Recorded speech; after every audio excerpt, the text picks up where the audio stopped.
I have a small question regarding caloric restriction. Matt quotes 40% extension in mice lifespan as the gold standard intervention should be measured against. Should Matt be more skeptical of the 40% figure? If ITP were to repeat caloric restriction experiments, would they be able to reproduce a 40% life extension? Okay, so first of all, I don't believe I've ever said 40% caloric restriction is the gold standard. If I said anything along those lines, it was the 60 to 65% is the gold standard.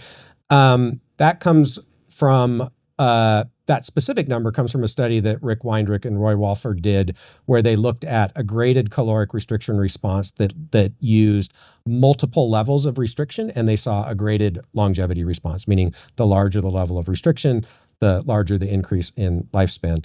There are numerous studies over the past century in mice and rats showing very, very large lifespan extensions from levels of caloric restriction that are greater than 30%. 30% is kind of the high end of what people do in studies today. You will very rarely see a 40% restriction. And historically, people have generally gotten much larger effects on lifespan from those levels of restriction. So I don't think there's any question that most of the studies being done today are not using a level of caloric restriction that gives the largest effect on lifespan. I doubt anybody in the field who's knows the data and the literature would disagree with that. Would the ITP be able to reproduce the magnitude of lifespan extension seen in the Weindrich and Walford paper? I don't know. It's a different strain background, but I suspect that they would see a maximum in longevity somewhere between 40 and 60%.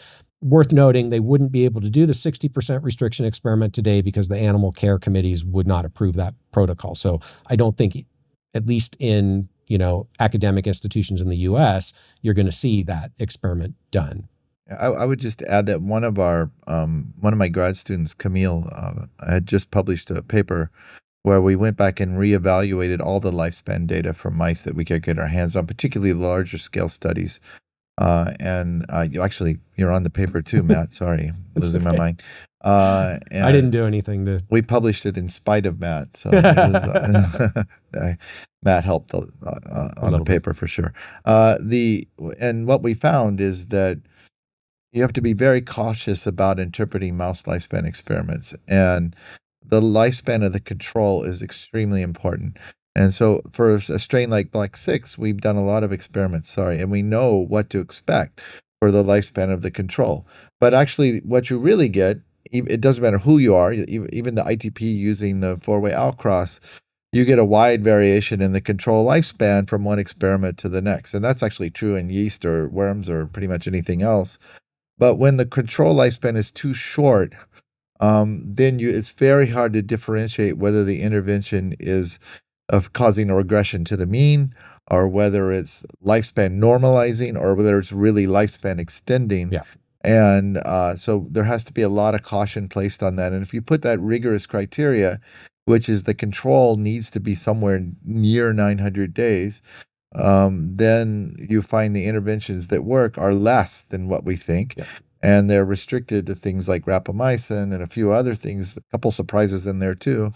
And so if you're really paying attention to these mouse lifespan studies, you really have to look at the control.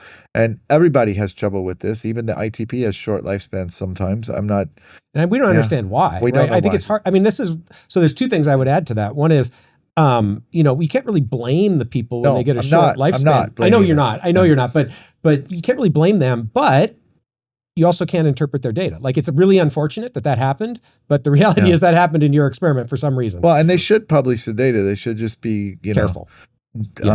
More careful about how they interpret it. Yeah. But in this study, the Weindrich and Walford study that I'm referring to here, I mean, their controls, I believe, were over 900 days, maybe even closer to 1,000 in that study. They were too, but I can't remember. And this is, I think, the fundamental point. Why I think we need to be looking at absolute lifespans, and we need to be honest about the interventions that people are studying today. In that study, again, I'm going off memory here, so I might be a little bit wrong, but in that study, I think their median lifespan at 65 or 60% restriction was about 1,400 days. Big. That's really large. The median lifespan we got from our rapamycin study, which as far as I know is the largest people have seen from a rapamycin study, was 1,050 days. Nothing else is even that that high. Yeah. So, and again, we've learned a lot about the biology of aging, but the idea that we are close to curing aging when nobody has beat this caloric restriction study from the 1980s, right? I'll believe that somebody's cured aging when they walk on stage and they actually look like they're 30 again. We have to be careful around that piece too, but not just Hollywood's really good. Not just with plastic surgery. Does rapamycin have different effects on lifespan when started in early adulthood versus later in life? So again, I think we have to be clear whether we're talking about mice or humans or other model organisms. So what we know from mice is that you can get, my take is you can get almost the same effect on lifespan starting in middle age versus early in life. No obvious big differences in health span or lifespan that I know of. I don't think anybody's published a very late life rapamycin onset. We did that in my lab. It was very small. We got good size effects, but we never published it. So my general take home is in mice, you might not get quite the same benefit, but it's pretty close from starting at middle age versus early in life. We don't know in people, obviously. Yeah. How does rapamycin interact with other interventions like caloric restriction or Senolytics? We're trying to do combinations of interventions, so maybe I'll start with this one. I think it's really hard to predict which combinations are going to work well together. I can't do it in a mouse still, even after trying for a while. Some things do, but I don't really know ahead of time what's going to work and what doesn't. Has anybody done rapamycin with calorie restriction? So calorie restriction combining with other interventions is tricky if you're putting it in the food, right? Because obviously the mice are eating less. I don't know of a caloric restriction plus rapamycin study. Don't know about either. Nor do I really, that I can think of, know of a rapamycin plus a senolytic study. And also rapamycin definitely affects the senescence-associated secretory profile. So it may overlap with the effects of senolytics. So I don't think that's necessarily the main reason it's extending lifespan, but it could be one of them. So that's and I'm still waiting to be completely convinced by senolytics and lifespan generally. Yep. I don't disbelieve in it, but I don't think the really compelling studies have been done yet. I agree. And I would add, even if the senolytics, at least that have been tested so far, if you just accept the positive data and ignore the negative data, the magnitude of effect is not as big as rapamycin and nowhere near the effect you can get with caloric restriction. Last thing I would say about this is, and this goes back to what Brian said and we've touched on before, which is that there's a network that underlies the hallmarks of aging. All of these interventions are hitting that network in different ways. Caloric restriction is like this, super big sledgehammer that just bashes the shit out of the network, right? And you're hitting that network in many, many different places. Caloric restriction is rapamycin is like a precision tool, at least in terms of the biochemical effect, where you're hitting only one component of that network. So they're overlapping in what they're doing. And so I think the plausible expectation would be that you're going to get similar effects, probably not synergizing in terms of longevity benefits. But this is where it gets complicated. And Brian knows this well, because we talked about this a lot when we were doing these genetic combination studies, is when you're looking at lifespan, you have to be really careful how you interpret a combination study. If you haven't optimized the first intervention, like caloric restriction, let's say we're using 10% caloric restriction, so tiny effect, right? But still positive. And we combine that with rapamycin, which might be doing something similar to caloric restriction. It's going to look like an additive benefit, but really you're just getting closer to the best you could do with either intervention alone. But there's a corollary to that too, which is that the optimal calorie restriction plus and minus rapamycin is probably going to be different. And that you might find a concentration of calorie restriction plus rapamycin that goes beyond the maximum effect of calorie restriction alone. Or you push it over the edge and it becomes detrimental. Well, I was also going to say that calorie restriction is going to sensitize you to other interventions in some ways too. So the effects on the immune system, for instance, I believe rapamycin is generally protecting the immune system when it's done the right way. But in a calorie restriction context where the immune system is under more stress potentially in various ways, then rapamycin might turn to be a negative factor on that. So we don't know. So we've gone through this long-winded answer of saying we really don't know exactly what the interactions are going to look like. And I really think this is an argument for not taking 20 supplements. I know I've said this until people are sick of hearing it. But we can't predict what combinations are doing in an animal. If you're taking 200 pills a day, probably what you're doing is the same as mixing 20 colors of paint together, and we know the outcome of that. Are there studies showing differential effects on rapamycin on males versus females in human or animal models? So in mice, the data are that at lower doses of rapamycin, females get a bigger lifespan extension than males do. But it seems to be the case that as you push the dose up, the males catch up. So it's probably more a dosing optimization than a true sex-dependent effect. Interested to know if you disagree with that. No. But Rich Miller has always said that's sort of a pharmacokinetic effect, not a mechanistic effect. Right, which is consistent with the dose difference, but eventually you can get to the same optimum. In humans, limited data. So there was this recent report from the Pearl trial. Now that's complicated because they missed their dose by 3x because they used compounded rapamycin, so they were very low dose. In that study, it appeared there was a positive benefit for body composition in females, but not males. Again, I suspect, assuming that's real, that it's a dosing effect and not a true difference between males and females.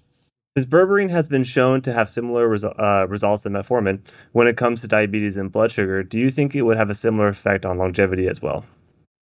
I mean, it's a good question. I think, right, so the question is, does metformin... What are the effects of metformin? Does metformin have any effect on longevity? Is an open question. Yes, like the mouse data is completely unconvincing that agree. Metformin increases lifespan. And I would say it's pretty unconvincing that it generally improves health span. That's my take.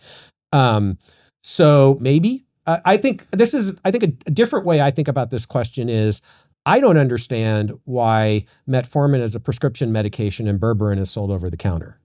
I think they're doing the same mechanism. I agree. But I would add with the metformin that I think one of the major pieces of evidence that suggested metformin might affect lifespan was this retrospective data in diabetes patients. Which hasn't been reproduced. Not only that, but we just looked at the NHANES data and we were measuring biologic age and mortality, and that it was completely concordant with those two measures. And what we found is if you compared people with all of their metabolic, all their clinical chemistry markers in the reference range, not optimal, I won't say optimal, but within a normal, what's called a normal range. And then you bifurcated that into the people that were taking drugs to get into the normal range versus the people that weren't taking drugs to get into the normal range. The people who were taking drugs were living longer and had lower biologic age. And that wasn't just metformin. It was beta blockers and ACE inhibitors and all of them. And so this is data that's sort of been seen in UK Biobank too now. And I think what it's suggesting is that we've been treating aging for a long time, and depending on how you determine, how you measure, how you say treating aging, and that I don't think metformin is special. I think these other drugs, if they're used appropriately, at least in people that have early indications of problems in those pathways, may be influencing aging. Yeah, that's interesting. It's my understanding from the UK Biobank data that metformin did not come out though as I don't know. As a positive effect on mortality. Viagra did. Viagra did, yeah. Which is interesting, by the way. As did SGLT2 inhibitors as a class, as did estrogens as a class. And I think statins was a little bit complicated, but something maybe going on there. Low dose statins. I really think like Viagra and Cialis may be longevity drugs. I think there's a good mechanistic argument why that might work. So, why do you wake up so early? When do you go to bed? Like 8 p.m.? Why do people think we get up so early? It's from one of the episodes. Yeah, that's not a question for me, obviously. For you and I. I mean, I think first of all, there are. I mean, this idea of chronotype. I think there's some validity to that, right? So I think there is a genetic component to when you most likely will wake up in the absence of, other factors, environmental factors that can influence it. I mean, I've always woken up early since I was a young adult when I started working at United Parcel Service in the morning, first unloading trucks and then sorting packages. You're still wearing the UPS colors. I know, right? I bleed brown. So, I mean, I think I got into the habit of getting up at, 2:30 in the morning then. I don't get up at 2:30 in the morning now. And I find that I'm most productive first thing in the morning. So it works for me. Do I go to bed at 8 p.m.? No. Would I like to go to bed at 8 p.m. some nights? Absolutely. But I do, try to get somewhere between 7 and 8 hours of sleep, and usually do most nights. I only sleep 6 hours, and that's just me. It's just how I am. I think there's also differences in the amount of sleep that people can normally get and also I sleep at 1 a.m. to 7 a.m., something like that. What do you think of pea protein powder? Oh my God. I have nothing against pea protein powder. I would check to see if it's a complete protein or not. If it's not, you might want to mix it with something that is, or couple it with some more variety of foods. I think most people can get enough protein in their diet. You don't need a powder at all. They don't need powder for most people. There you go. Plant-based is healthier and slows aging, but I love meat. What do I do? Well, I would first ask why you believe that plant-based is healthier and slows aging. I'm not convinced that the data as a whole supports that. I think what is clear, to me at least, is if you eat an unhealthy diet and you eat too much food, too many calories, and you stack meat on top of that, that increases your risk for certainly cancer and cardiovascular disease.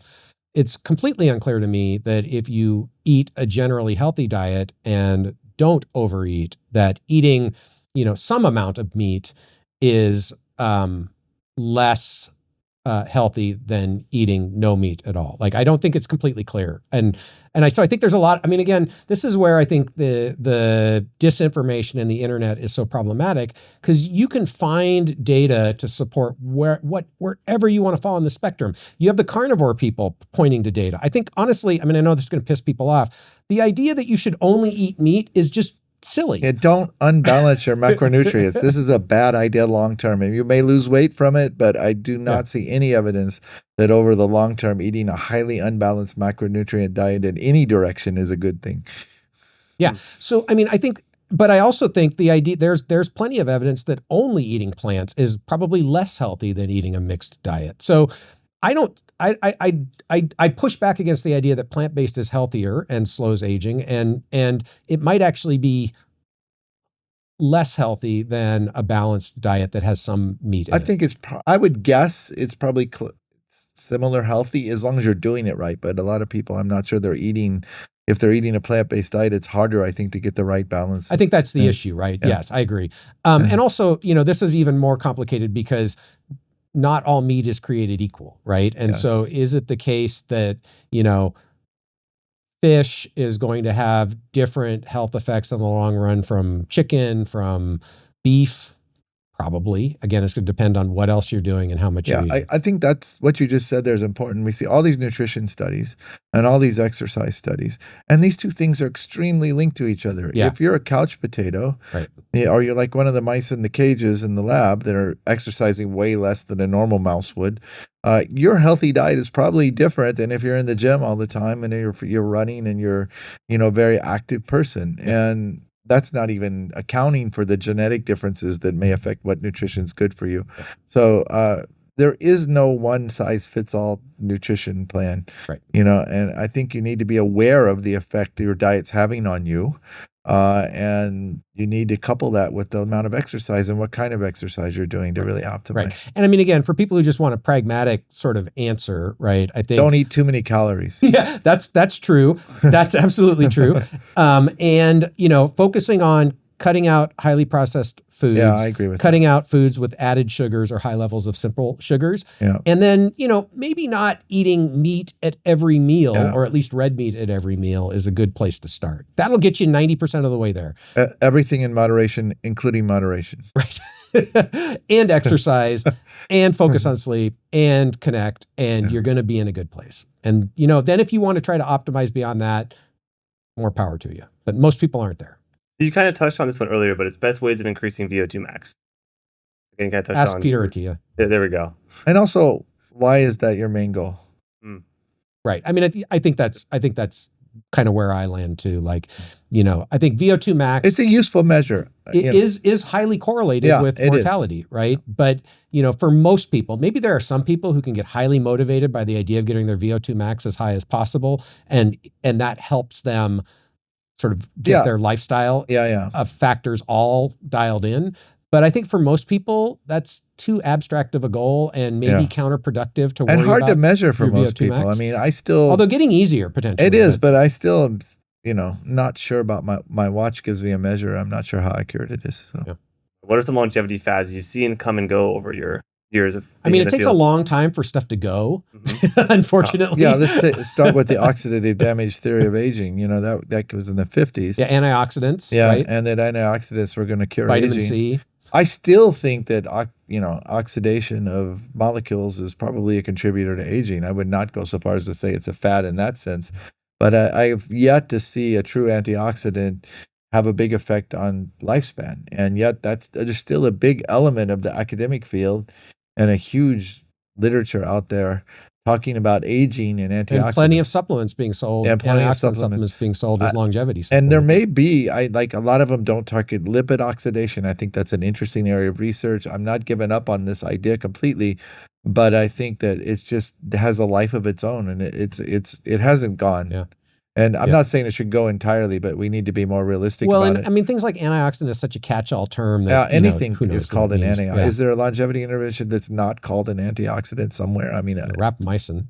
You sure? No. Resveratrol I would put in this. And again, this is what I mean by it takes a long time for this stuff to go. Yeah. One that I think is, most people will remember is the low-fat diet, right? Like, I think we've learned that was a really bad idea in general. So I think it's real. And again, you'll still see people talk about a low-fat diet as a healthy option, right? So Mercury, that was a fad that came and went. Really? Yeah. That was before my time. Qin Shi Huang, first Chinese emperor that unified China. That's what he took for longevity. Not such a good idea. Not quite in this field, but do you remember 10 years ago when sensory deprivation tanks were like, everyone talked about them? At least in Bellingham, they were super popular. I didn't know that for longevity, but not for longevity. Yeah. I mean, oxygen bars. Yeah, there we go. So I think we'll see it all change again in 10 years. I'm intrigued by hyperbaric chambers. What do you think? I am not convinced for sure. Yeah, I said intrigued. Yeah, I haven't done it. I've done it a couple times. So I can't really comment from a personal perspective. Feels good. Feels good. It's like cryotherapy. I did 3-minute cryotherapy recently, and after the 3 minutes, I definitely felt better. How does regular cold exposure, like ice baths, affect metabolic health and inflammation markers? I mean, does it cause visceral fat loss if done appropriately? That's what a lot of clinics tell you. I have yet to see data to support that, and anecdotally, I know of at least one person who swears by regular cold exposure who had shockingly high visceral adipose. So. I don't know. I don't think so. I do think, for some people, so we did it. We did an episode, where we went out to Mike Mutzel's place and did sauna with ice bath. I liked it. I felt really good afterwards.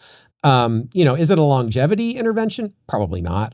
Or no data. Yeah. To support I think a lot of these things too, we misunderstand. And I know you know this. I'm not referencing you here, but people go to the clinic once a month and do this, or once every 2 weeks. Or hyperbaric chambers. The data suggests that if they're going to work, they need to be done regularly, maybe 3 times a week. And like the hyperbaric chambers are now being sold for people's homes so they can do them more frequently. And what I speculate is that if you really want to see benefits from any of these things, we don't know for sure if they work, but if they do, they're going to have to be done regularly, not just occasionally. So, yeah, that's interesting. And again, I think it depends on, I think there are some people who do regular ice baths or regular saunas who they personally really find value from it. And so I think that's a different question from... Probably helps with muscle recovery after exercise. A lot of pro athletes do that. Certainly, I think it can. At least for chronic pain and potentially inflammation. And like I said, there are some people who they really believe, and even if it's psychological, great. That's a different question from... will they ultimately live longer and have improved health span? And again, I think we just can't know the answer to that question. And I think that a lot of these things are not snake oil. I think in the right setting, or the right individuals, the right group, they probably have some benefits. That doesn't mean they affect longevity. I think that there is at least some science, like, pulsed electromagnetic fields. There's plausible reasons why that's beneficial. I think it probably helps some people. I think that we tend to if people that don't work in these fields tend to think it's just this crazy stuff. but I think there is science behind a lot of it. Yeah. It's Then not fully validated science for longevity, that's for sure. Well, and I would say, and this is just recognizing what you don't know, right? Not being in the field, the question I have is when it is actually applied in a consumer-facing context or in a clinic, do those people have any clue what they're doing? Because they don't in the aging field, clearly. Yeah. Right. And so some of these other technologies, even if they might have benefits, are they actually being applied in the real world? And are the client being told what the data is too? Because a lot of times they're saying, "Oh, do this, and you're going to live longer." Right. But all things being equal, I put all of those things in the if they do work, they're small effect size versus the large effect size that we know you can get from lifestyle. Probably. Could the timing of food intake, like early time-restricted eating, make a measurable impact on longevity? It could. I think this is where the excitement has gotten ahead of the data in some ways. So what we know from animal studies right now, laboratory animal studies, is that caloric restriction trumps timing of food intake. Timing of food intake can blunt some of the benefits of caloric restriction. Restricting the timing of food intake in the absence of caloric restriction essentially does nothing for longevity. I don't think we know in people. So it's an open question. Also, when it comes to human lifestyles, sustainability is the key, and so if you read all this stuff out there and, get too restrictive about what you need to do to live longer or be healthy longer, then you're going to have a hard time doing it. And I'll give you an example. I have one big meal a day. It's probably better if I do that at noon than if I do that late in the evening. But that's not doesn't fit my lifestyle, Is that all you eat, or you only have one big meal and then you have small stuff? Couple small meals and one big meal. But in the evening is when I have time, when I want to enjoy my meal, and that's when I eat it. And it maybe is not perfect, but it's better than having 3 huge meals a day. So don't throw out the good because you're trying to achieve the great. I think that's important. And the other thing to say about time restricted eating is, at least for some people, that's a really useful strategy to not overeat. Yeah, and so that's different from, is it the time restricted eating that's enhancing health span or longevity, or is it the fact that that's helping you not overeat that's increasing? Probably to some degree both, I would guess, but I don't know. I don't know. Like, again, I'm not convinced that the time restricted part has any significant benefit over the caloric restriction piece, but it might for some people. How do reactive oxygen species impact genomic instability, and would consuming antioxidants be effective in this context?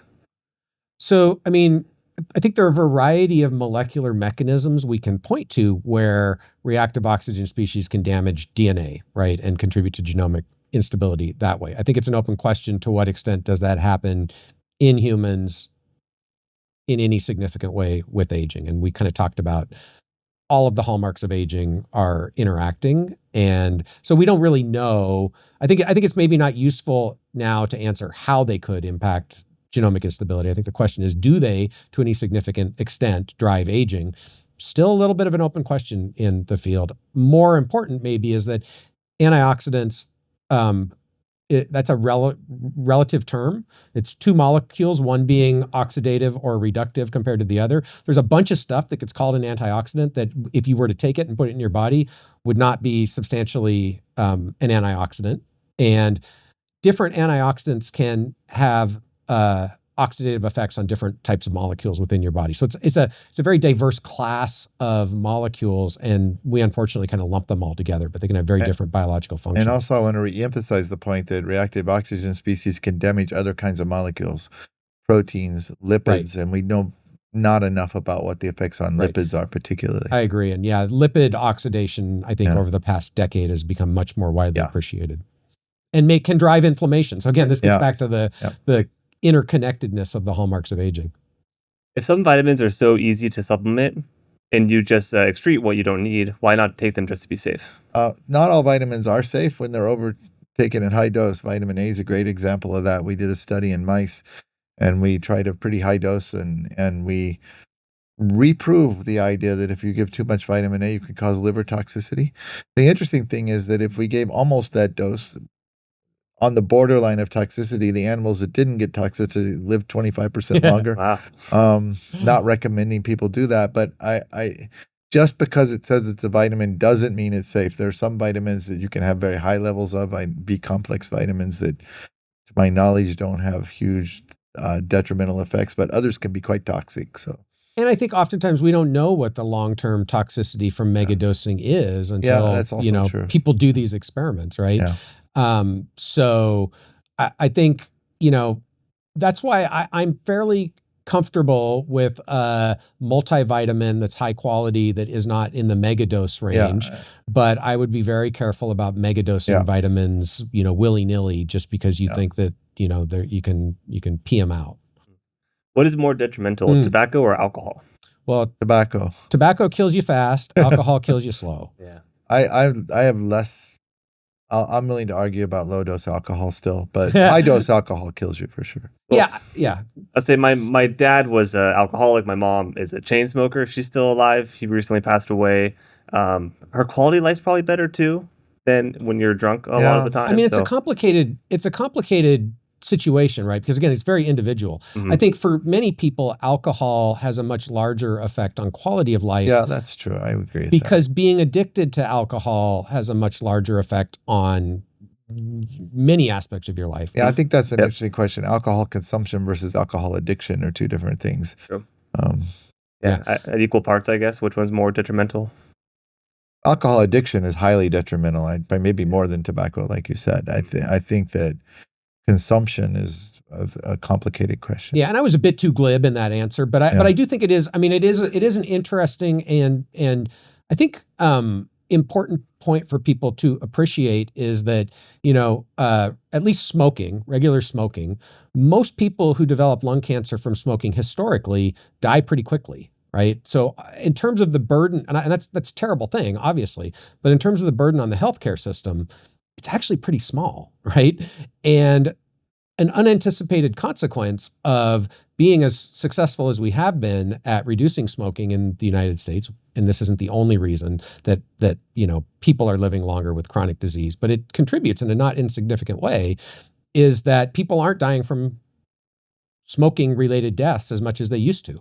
And so they're dying more from these long-term chronic diseases. And I think for many people, alcohol, if you think of it as a chronic disease, falls into that category. The effects that it has on your health and physiology accrue over time and contribute to other age-related diseases. At least any addictive behavior is detrimental or not any, but most, like food, overeating, sugar addiction, fast food addiction. There's many nutritional. That's true. You could look at food, and I do in the same way as abuse of alcohol, right? At least.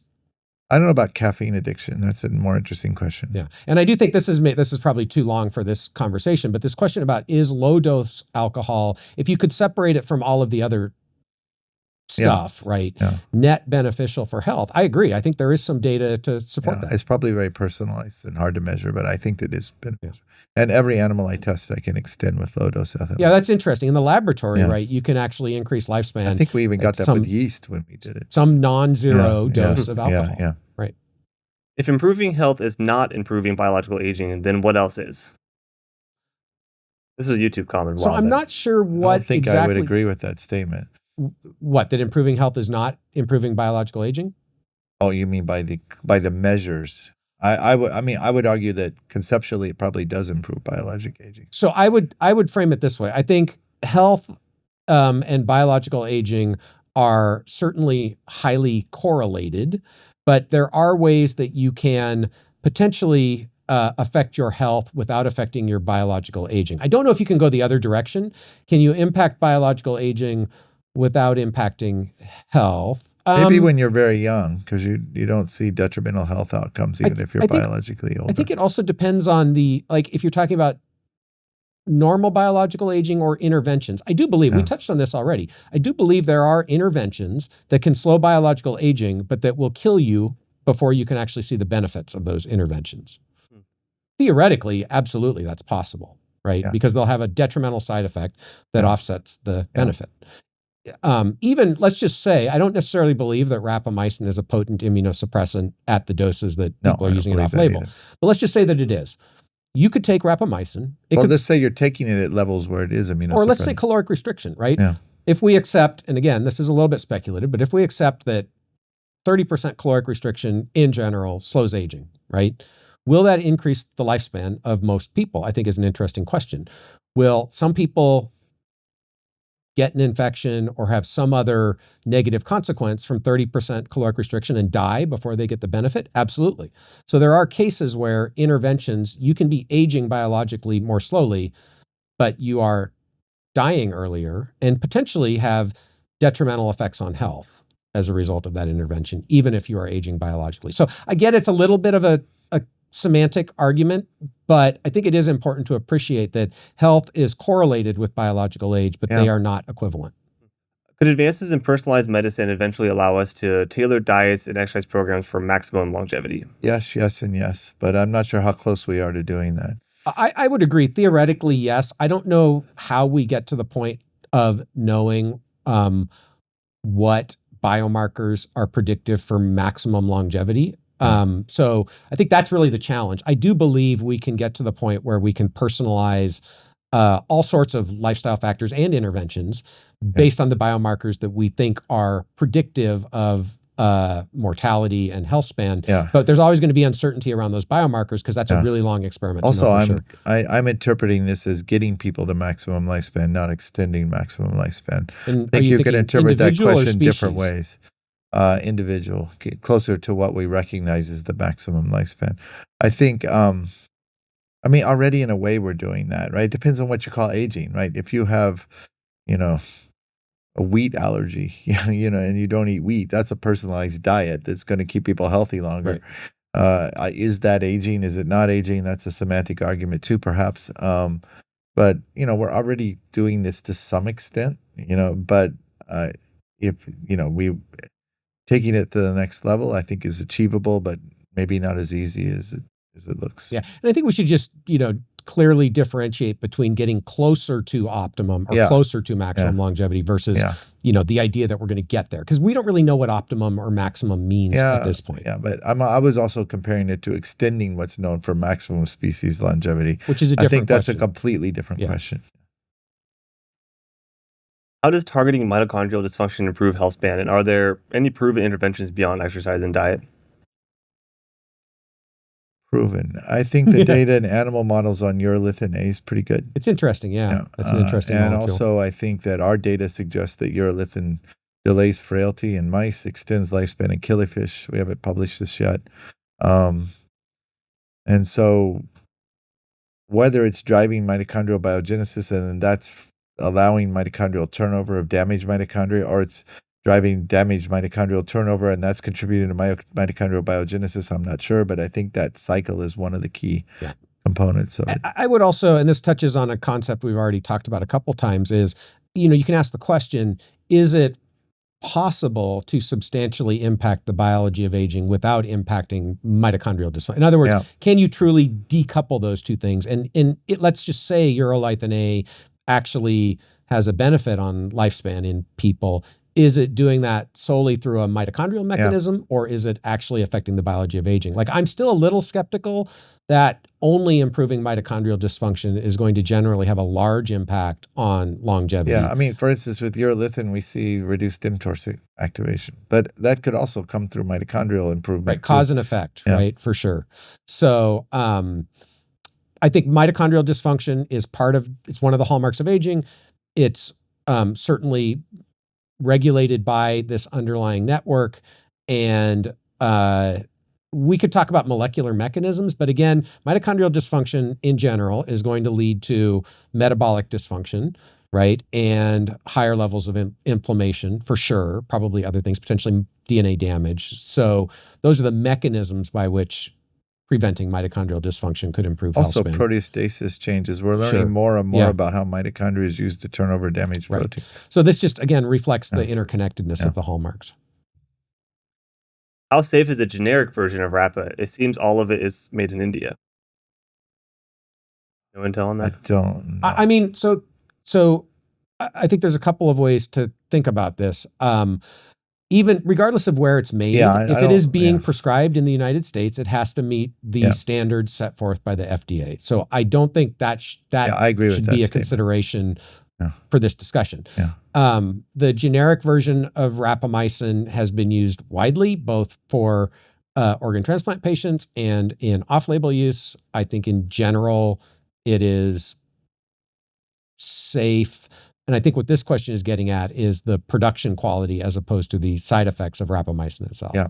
And by the way, I don't think there's India, because it's made in India means you should suspect there's some problem. There's a lot of drugs and supplements are made in India, and some of it's extremely high quality. I'm not sure there's this perception that if it's made in India or China, it has to be bad. That's definitely not true. I mean, now, I do think if you're getting it from a compounding pharmacy, that's a different question, right? And so there are looser regulations, and I'm not sure sometimes that the regulations are always followed. And that's nothing against compounding pharmacies. Like I think most compounding pharmacies do a really good job. They really care about creating high quality medications, but there are also notable cases where bad actors have been in that space and bad things have happened. I will say that Andrea Meyer and I published a paper, mainly her lab, where they looked at, we looked at NMN, and we bought NMN just as a consumer from 16 different companies, and we measured the amount of NMN in the product. 4 had 0. Most of them had less than what they claimed. A few of them were pretty good. We published the paper already. We didn't put the labels of the product in the paper for issues that we were basically forced to do. So let's dive into that. Why couldn't you? I mean, I guess the use of that is I think there was concern that there would be like legal action taken. So I guess I can see that. It seems like the utility of that study is greatly reduced by not being able to say. I agree with that. I think also, though, that it clearly reflects the point that a lot of these natural products are not as good as they're claimed. And you have to be careful. How do people actually use that information? Like, I get the idea. I mean, and I've said it too, like, you want to use a reputable brand. Like, what does that mean? How do you know what a reputable For the brand average is? person, it's hard to know, and that's a big problem for this field. There's no doubt about it. We're illustrating the problem, but by not publishing the names, we're not necessarily helping a lot with that, fixing it. And it's a challenge. USP certified third-party tester. There are some regulations you could look into, but but a lot of these are offshore companies that are, and with supplements, the regulation's less. It's not 0, but it's less. Have any natural compounds of food origin been screened at Aura Labs yet? Yes. Yeah, to stay tuned. Some of them work very well. Nice. How will people find out more? Just follow Aura. So this is again a longer conversation. We should probably have Mitch Lee back on the podcast. So there's a few ways that we could share that information widely with the community, and I've talked about this before. I would love to be able to create an open access database that anybody in the community can get access to.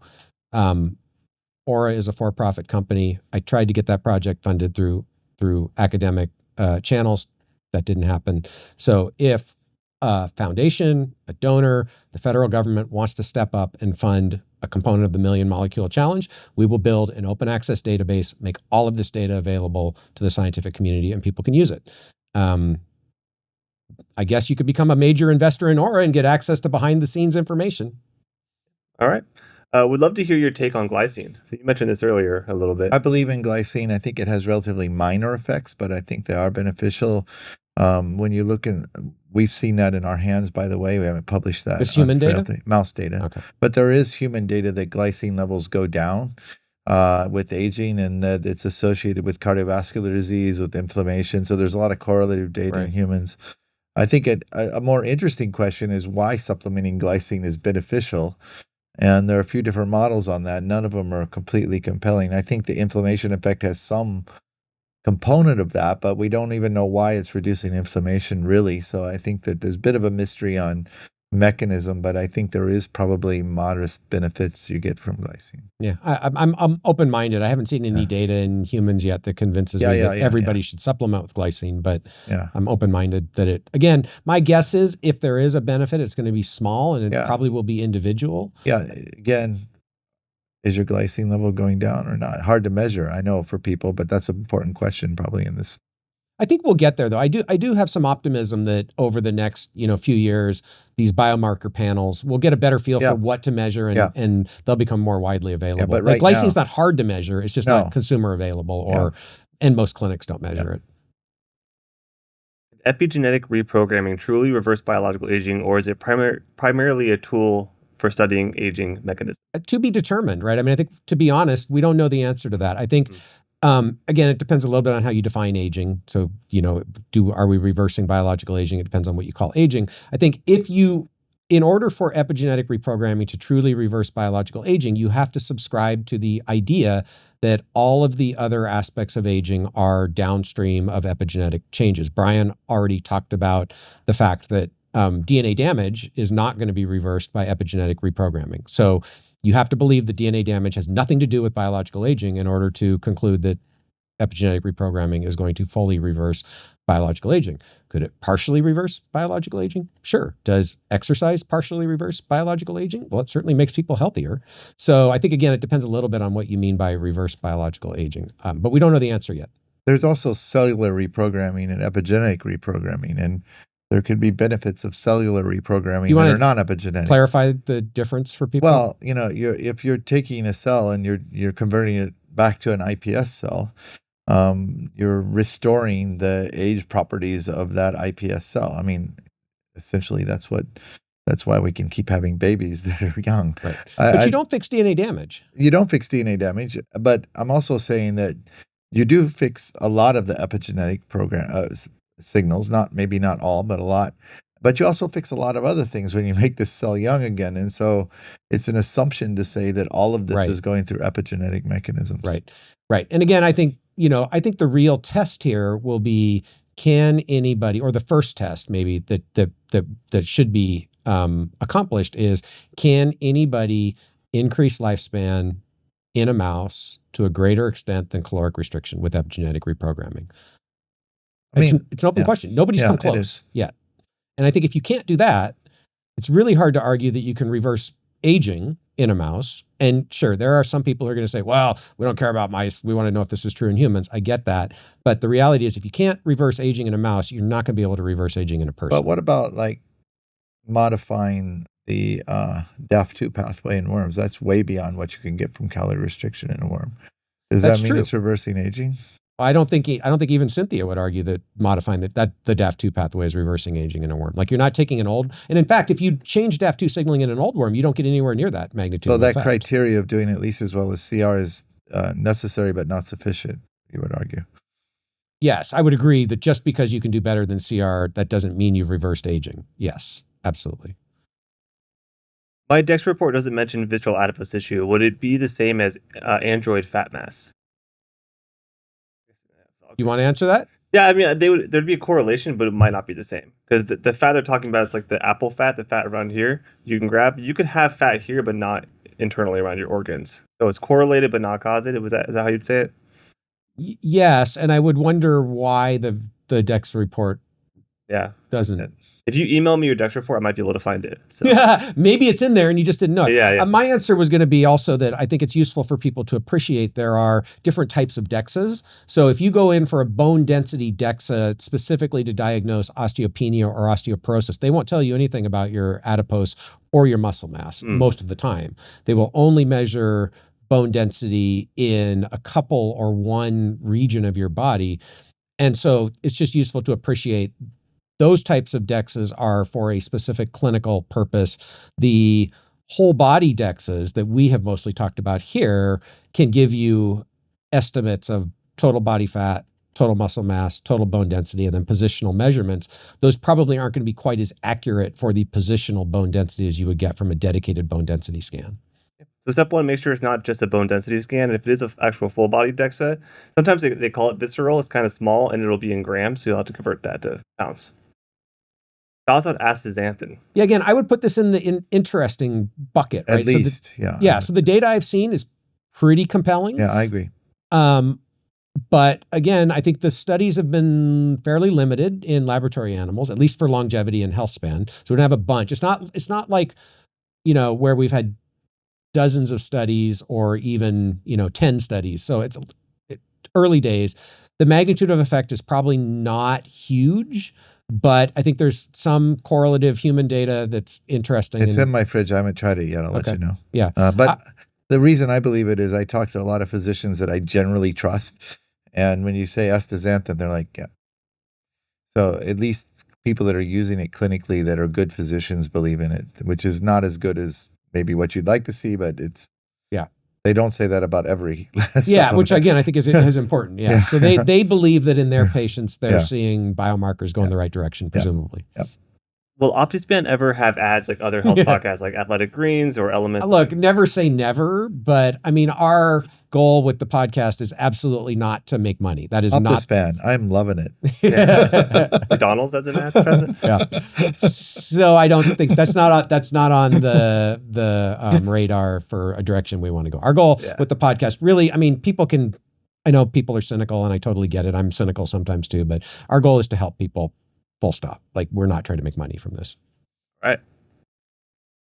Outside of, I want to go back real quick. And if we did have ads, you'd be very particular about who we brought on. It probably wouldn't be one of the companies that was mentioned. I mean, we already talked about Novos. Like, I'm very careful to say, even when I act as a scientific advisor for a company, I'm not endorsing their products, right? So yeah, I think at a minimum, I would be extremely careful. And again, I really don't see that as a path that we're likely to go down. I think you'd have to be very careful about the wording of the commercial and what they're trying to say, and that may limit their desire to say something anyway. Outside of a basic blood panel, what do you suggest people should ask their doctors to check for? Well, we just mentioned vitamins and micronutrients. I think that's a good one to start with. Which, I mean, so again, it depends on what people think of as a basic panel. Yeah, it's but not certainly in a lot it's not of in the panels, primary care panels that most people get. Yeah. So I would say comprehensive blood work for sure. Yeah. Right. And again, what we mean by comprehensive, that's probably a longer conversation. We've already done a couple episodes related to this, but we should do more. But I mean, at a minimum, I think in your blood work, you'd want to, look at hormones for sure, vitamins, micronutrients, probably toxins at least once every few years, heavy metals. Maybe a few more inflammatory markers that are in the standard panels. Yeah. And so that's a place where we're, doing some work. You guys might be as well, trying to understand like all of the inflammatory autoimmune stuff you can measure, what's informative, what's not informative. So that's still TBD. I like a lot of the imaging. I mean, DEXA we've talked about, but point of care ultrasound is something we do at OptiSpan. Had an episode come out recently, or if it hasn't come out by the time this does, will come out on whole body MRI. Maybe not for everyone, but I think that's a useful tool. Other types of advanced cancer screening, I think, is worth thinking about depending on your risk factors, where you got genetics, polygenic risk scores, I think is important. So those are all things that I think fit in a package that optimally I would like to see most people get access to.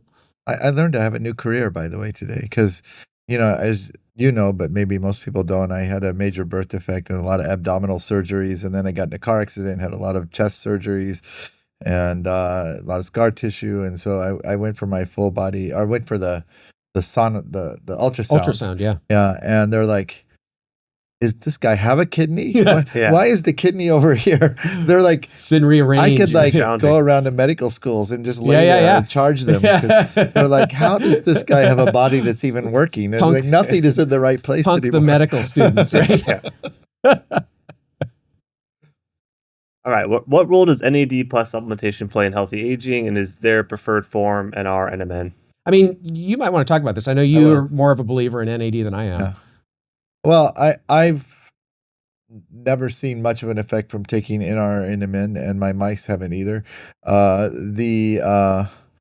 Recently, I started helping a company called IX Biopharma, which produces a technology basically to deliver things sublingually. And they have several products they're developing, one of which is sublingual NAD, also sublingual Viagra, which actually is a brilliant idea for a product, I have to say, because it's very fast acting. So I started trying that. And it also has, epigenin? It's the CD38 inhibitor in it. So basically, if you take NMN or NR, whether it works or not, clearly true that a very small amount of it is getting through your digestive system and Right. into your bloodstream. Right. If you take 1 gram of NAD under the tongue and in the right way and it gets absorbed, a lot of it is getting in your bloodstream. That's NAD and not NMN. And there's interesting questions about how either of them get into the cell as NAD.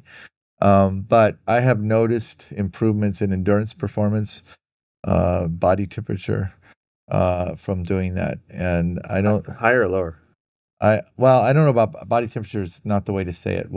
Cold tolerance. Cold tolerance is the way to say it. I am much more cold tolerant.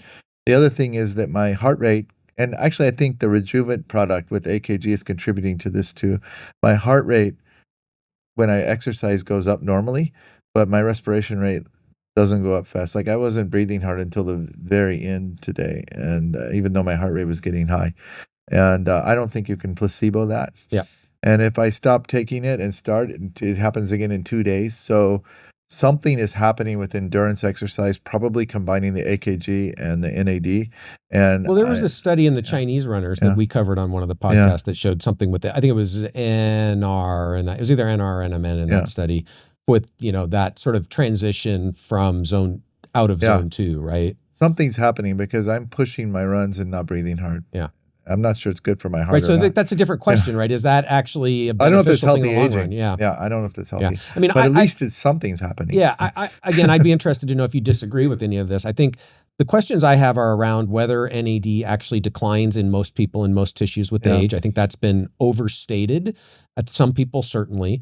And then around the different ways of delivering NAD that you talked about, I don't see any evidence for substantial differences in NR, NMN, nicotinamide, or niacin, because they all essentially get into the gut and get broken down into niacin. I haven't dug into that deeply enough, but that's my perception as well. So, and then the question of if NAD levels generally decline with age, is supplementing them back up net beneficial? Probably within a certain range, but then the question is, can you push it too far? And that's completely separated from the whole sirtuin. And by the way, right? a gram of NAD plus a CD38 inhibitor is probably a really high dose. Yeah. You know, so So unknown, I think, is the question for NAD. Do you have a favorite scientific journal? Geroscience. Geroscience? The official journal of the American Aging Association. Wow. Talk about advertisement. Yeah, you sick of that? I'm fine with geroscience, but I actually will say something differently and probably never get anything published again. I think we've given too much power to journals. And I would agree with we've that. got this situation now where to get a paper into a journal, particularly one of the high impact journals, you're spending 1.5 years, 2 years. You have 25 supplemental figures that nobody reads. And what you're really doing is delaying dissemination of knowledge. We should have, the mathematicians publish their data and then they look for a journal. And that's kind of what we're doing in the science field now too with bioarchive. Yeah. And I think it's a good thing because we should not have a mechanism in place that delays dissemination of knowledge. And I think a journal should operate differently. I was one of the editors-in-chief of Aging Cell for over 10 years. And I saw a lot of this, so I think I'm qualified to make this statement. If you should submit a paper, the reviewers should say whatever they want the first time they see the paper. Do this experiment, don't do that, take this out, put this in, whatever. Then when you get the paper and resubmit it, all they can say are 3 things. Accept the paper, reject the paper, or change some text comment, but don't add new experiments, because I think that it's really detrimental to the field to delay the papers so long all the time. And we've made it like this, like achieving like nirvana to get a paper in Cell Science or Nature, and it's just not doing the field good at this point. And I think the shortcut many people take is they just leave out the data that doesn't fit the story to get it into those top 2 definitely journals, true. right? So I have a few thoughts on what you said. One is I agree with pretty much everything you said, although I want to talk a bit about bioarchive. Number 2, this is yet another reason and reinforcement why I'm happy I left academia. And number 3, the bioarchive thing. Can I be the sommelier for right.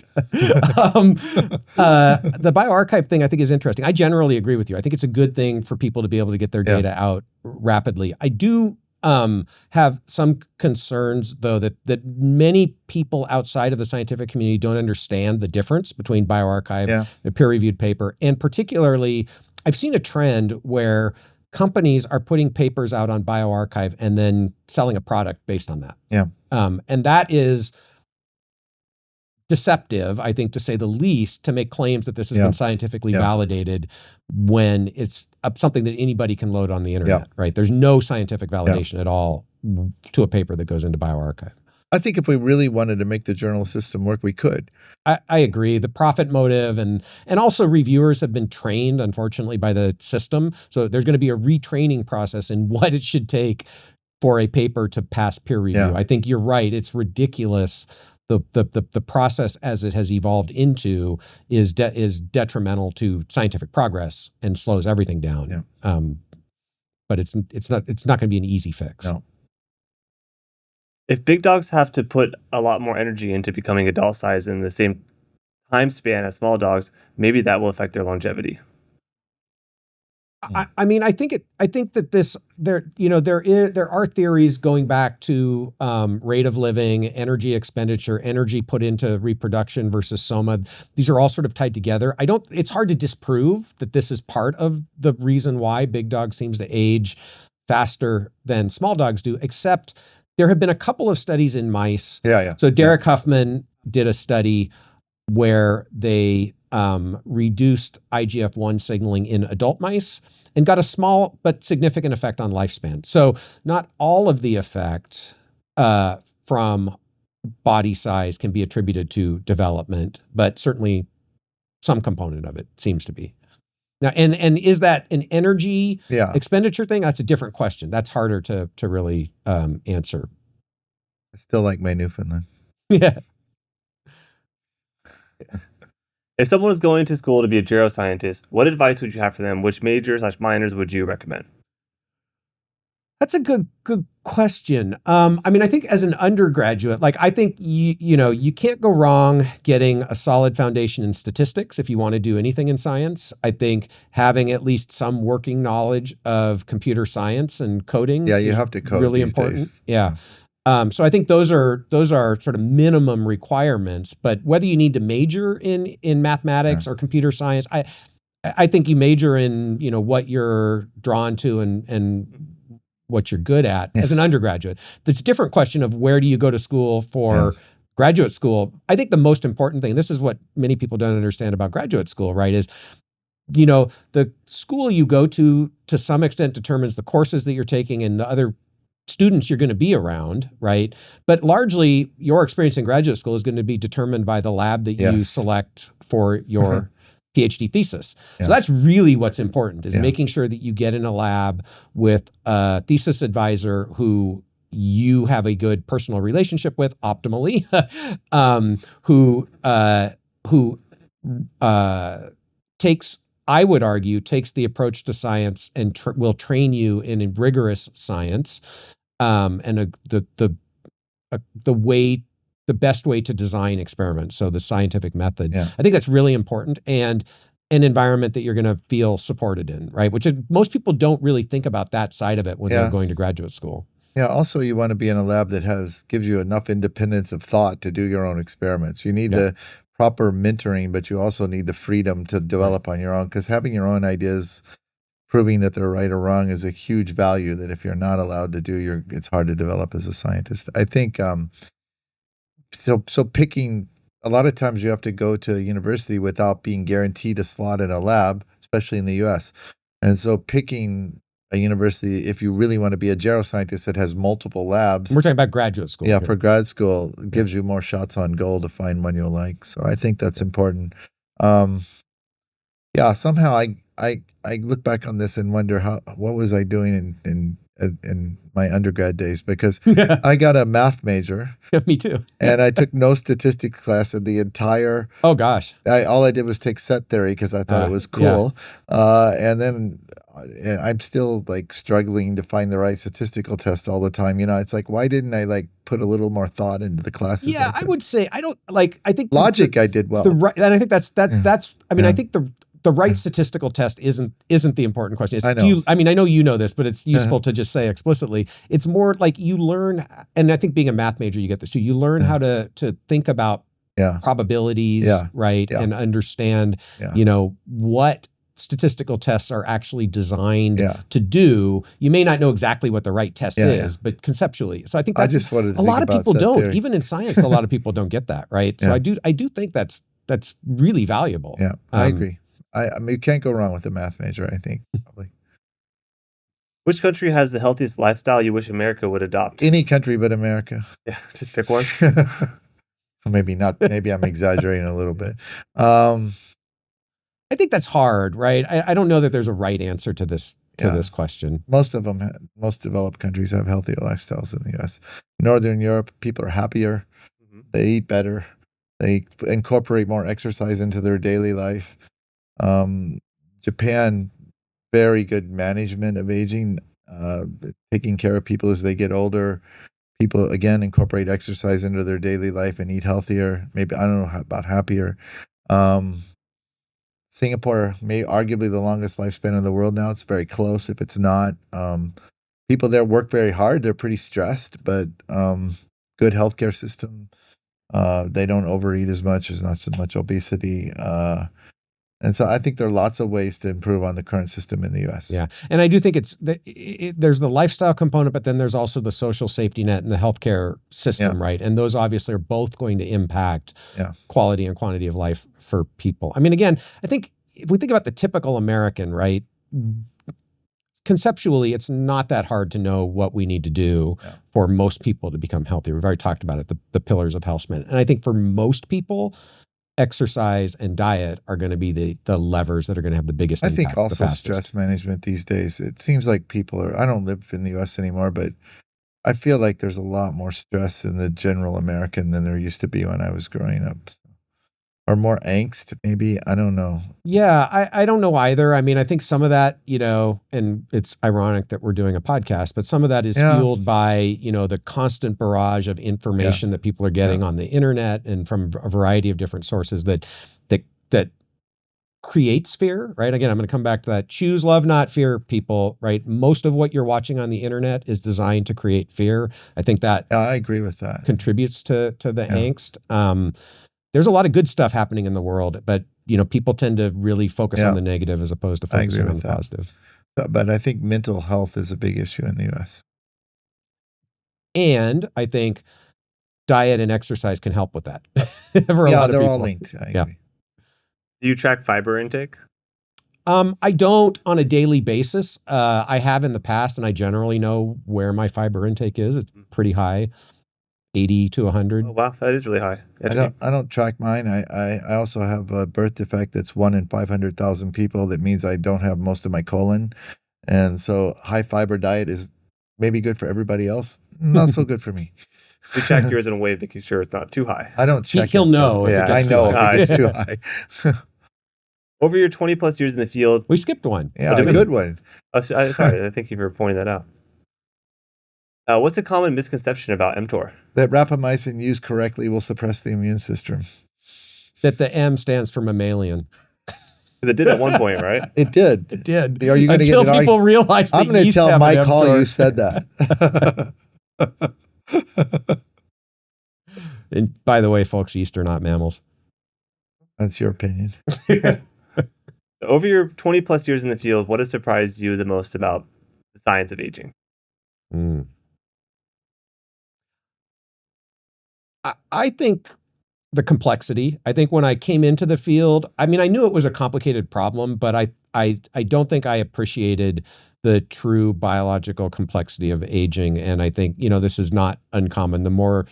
If you're really being honest and paying attention, oftentimes the more you learn about something, the more you realize how little you know. And I would say that as the field as a whole. I'll give an associated answer, which is that when I started in the field, I'm a little older than Matt, but I don't look older, but I'm a little older. I think most people in the field would have said, wow, this around 1990. I think most people in the field would have said by 2025, we'll know aging, we'll understand it mechanistically. We might not be able to do anything about it because it's so complicated, but we'll know it. And now here we are in 2025, and we have numerous interventions to do something about aging. And I think some of them are going to work. And we still don't understand aging. So it's almost the exact opposite of what people expected. Yeah, that's really interesting. Yeah. And there are some people who think we actually do understand aging. Yeah. Yes. Enough said. Are there ongoing studies comparing rapamycin to other mTOR inhibitors in terms of safety and effect? First of all, every intervention seems to affect mTOR one way or the other. So I know it depends on what you mean by an mTOR inhibitor. Let's just say specific biochemical mTOR inhibitors. So Rapalogs. Or ATP competitive inhibitors, which maybe you can argue whether they're specific, but at least they are targeting mTOR and other kinases. Not enough studies going on to test that. I think it's fascinating. There are modified versions of rapamycin that are mostly in companies, some of which I helped start, that are specific mTORC1 inhibitors or more specific to mTORC1. There's still a debate, I think, as to what you're doing to mTORC2 and how that affects longevity. I still kind of the opinion that inhibiting mTORC1, which probably in a feedback way leads to activation of mTORC2, might be the best for longevity, but we really don't have enough data to say that. So, we really should be more focused on this question. And I think that the field is, academically, it's hard to get funding for this. It's hard to get access to the Rapalogs that are the new ones.